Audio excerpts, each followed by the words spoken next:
What's going on, everybody? Want to share this message with you guys. This past Sunday, we wrapped up a series, Fitting In. We've been talking about identity. For the few weeks, we were talking about identity and defining who we are and what that means. And we find our identity in Jesus or in Christ. But also this past Sunday, we talked about identity doesn't just affect who we are, but also affects what we do.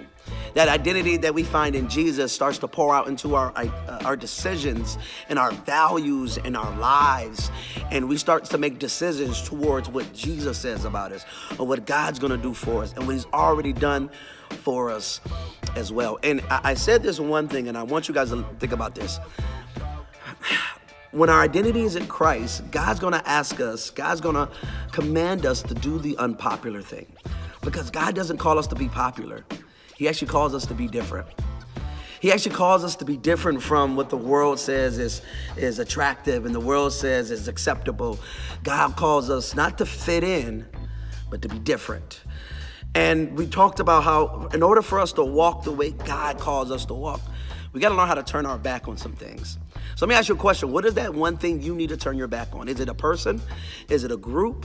Is it a choice and a habit that you have in your life that seems to be leading you down a destructive path? What is that one thing you need to turn your back on? I also said, this is super important. What if I told you that your joy and your peace and your contentment is a matter of what you turn your back on? It's just that one thing that you decide to say, I need to say no to this thing, to this person, to this lifestyle, to this habit. Because what I say no to leads me to a greater yes that God has for me and also for you. I love y'all. Peace. Wow.